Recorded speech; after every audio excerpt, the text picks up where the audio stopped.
Yo, once again, it's on. Back at you one more again, Real Kens TV, in the house like kitchen sinks. Hopefully you like the video. Feel free to comment, share, subscribe to the channel if you're not already subscribed, and hit that post notification. So anytime I bring you this action, this heat, guess what? You're amongst the first to receive it. Now, with no further ado, let's get into this evening's video, if you will. You know, I was looking, I was on YouTube earlier, just watching other videos, trying to support other YouTube channels, as I so frequently do.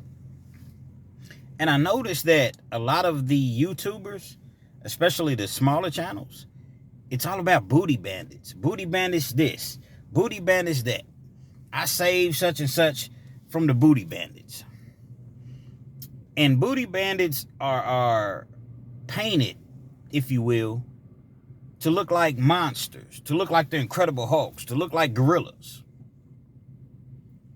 And while that may be the case in certain situations, that's not the case in all situations. In fact, the booty bandits that I've seen look nothing like a booty bandit, if you understand what I'm trying to say. It's regular looking guys. So I'm gonna tell you the booty bandits that I've seen, how they get the guys. They wait for the young guys to come in. No disrespect, but a lot of them like the young white, innocent looking, boys.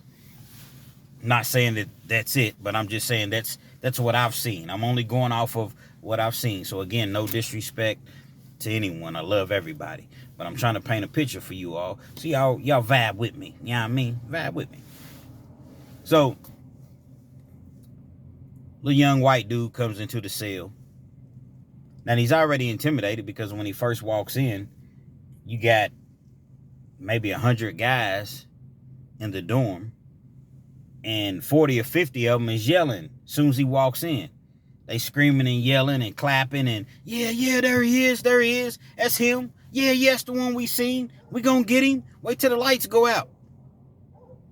Now, just imagine this is your first time ever being in prison. You young, maybe 20, 19, 20, 21. A young, innocent dude. You got people yelling. You don't really know what's going on. You don't know anybody in there.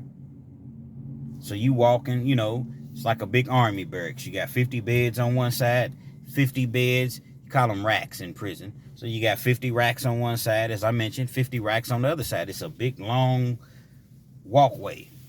So you trying to, your rack number may be 78. So you walking through trying to see, which rack that you're assigned to. Now, as you're walking and looking for your rack, the bandits is already scoping you out. Maybe one bandit, maybe two, maybe several bandits. But in this particular situation, I'm going to speak on one bandit. Now, it's crazy because this individual that ended up being a bandit, we didn't even know he was a bandit. Dude was cool. He cut hair. Cut all the black people's hair, cut all the white dudes' hair. Dude was cool. Played basketball every day. Played poker. Just was a cool, laid back dude. Tattoos everywhere, you know what I mean? Stand-up guy. So, little young dude comes in. I kid you all not. And I don't even want to exaggerate. It wasn't 10 minutes before the young white dude was sitting on the bandit's bed right beside him. First of all, that's a no-no. In prison, you don't sit on another man's bed. A man invites you to come in, man, have a seat. You don't sit on another man's bed. So that's a no-no. Young white dude didn't know. You know what I mean? It's his first time in prison. He don't know what's going on. He thinks that the bandit is just being friendly. And I'm quite sure at some point somebody told him, hey, in prison, nobody's your friend. At least not initially. You know, it's always a catch. So, the white dude sitting on the bed, and, you know, they're talking or whatever. Now, I'm seeing these things because the guy that you know, one of my partners, I'm talking to him. Now, there's like an area. When I say it's 50 racks on the left, 50 racks on the right, when you get out of your rack, there's like a little area that you can kind of congregate in. You know, people sit there and talk. You might pull your chair up.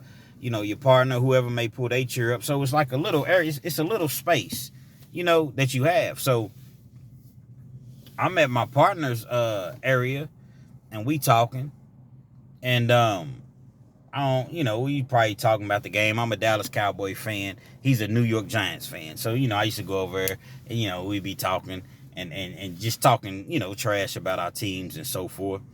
And so I noticed that the guy sitting on the dude's bed, but I mind my business.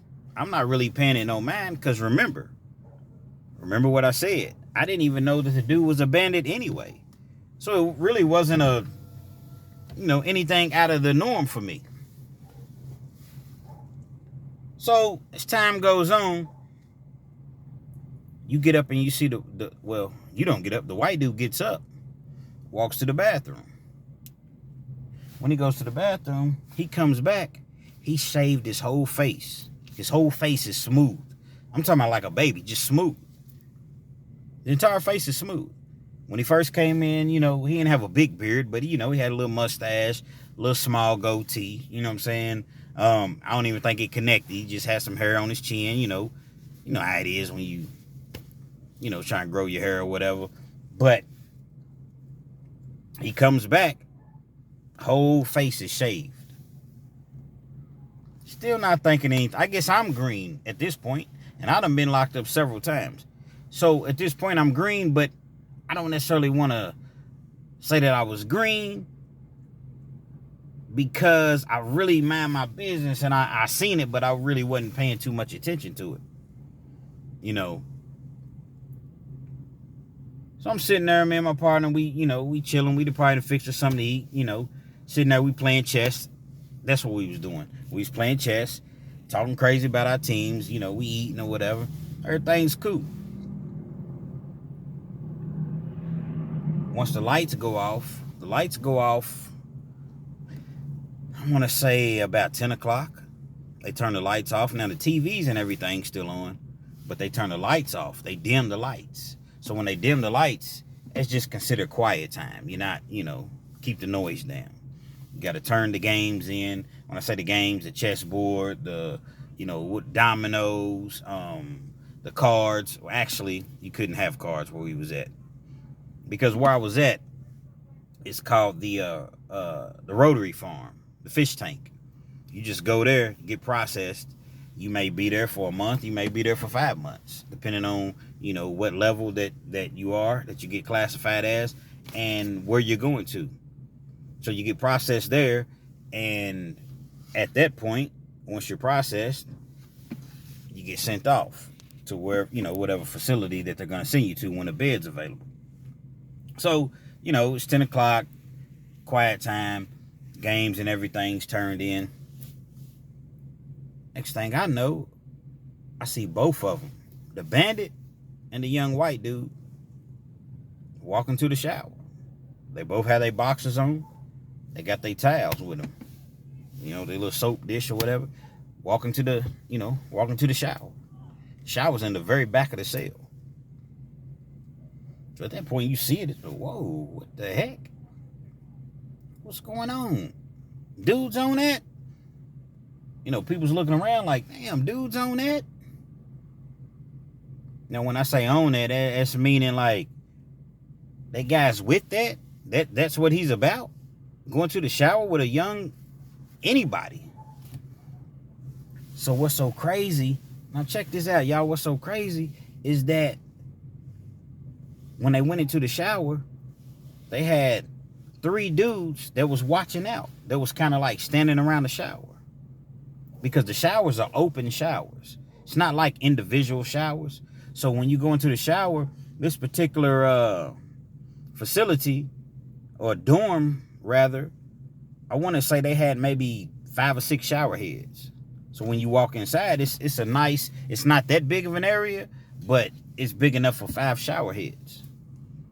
So the 2 went in the shower, and the 3 guys kind of stood around the shower. They were the lookout guys, because the COs sometimes walk through the dorms just to, do they nightly or just daily routine, if you will, walkthroughs. Make sure everything's okay.